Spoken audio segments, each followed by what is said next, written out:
basic stance where your feet are only going to be maybe shoulder and a half distance apart. In relationship to your opponent, you're going to be off to just a short angle. Your elbows are predominantly always by your side. However, we have a framing position where your elbows are not by your side.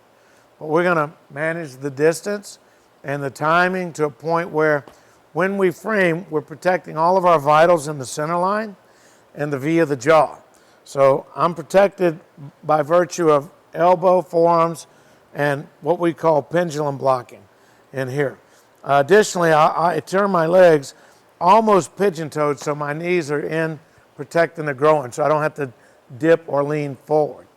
One of the things when you're fighting, it's okay to match hips or change levels by getting low, but not by leaning forward. When you lean forward, you're off balance, you lose power, and you have no, your opportunity to survive is greatly diminished, right? So we're going to teach you how to keep your weight inside of your hips, your hands up like this. So initially, you'll be facing your opponent off at somewhere close to a 45-degree angle. Don't have your feet in a straight line because when this happens, you lose your balance. If you're moving left to right, as much as possible, avoid crossing your legs unless I'm doing some kind of fancy kick. Of course, we're staying away from fancy here.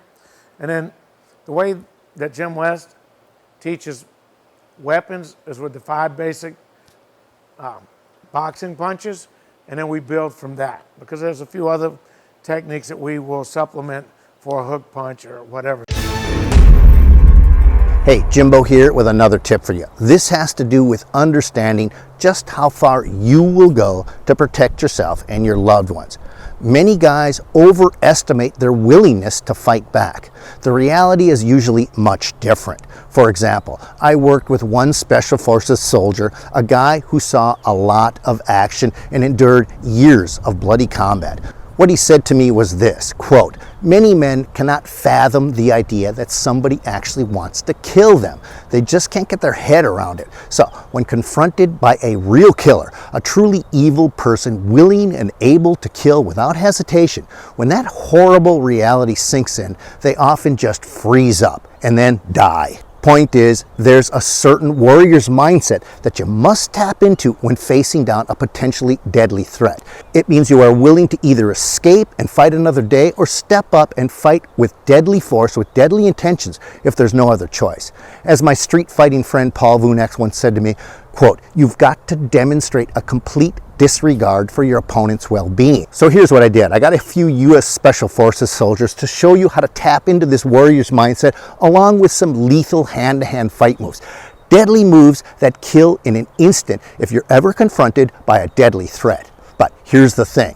These moves are very ugly and very brutal moves, so much so that I am not allowed to show them to you here on this platform. If I did, they would shut down my channel for sure. However, if you think you can take it, I am now willing to show them to you for free. Just get to the link in the description.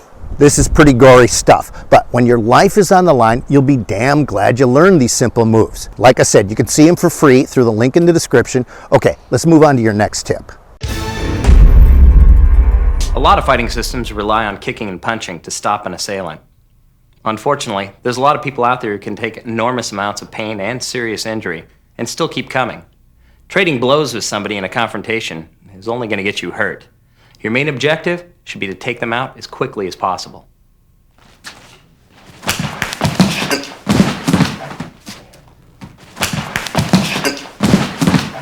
Let's go ahead and break that down step by step. As your opponent strikes, you're stepping offline, inside parry. You want to stay in tight though, not be out here. Being in tight, you want to reach up, grabbing right at the chin. Reach your other hand back, behind the head. All you're going to do is drive his chin up, pulling his head back. If he still stands up to you, put a knee into the side of his knee and take him straight back. Again, inside parry. You want to stay in tight though, not be out here. Being in tight, you want to reach up, grabbing right at the chin. Reach your other hand back, behind the head. Drive his chin up, pulling his head back. If he still stands up to you, put a knee into the side of his knee and take him straight back.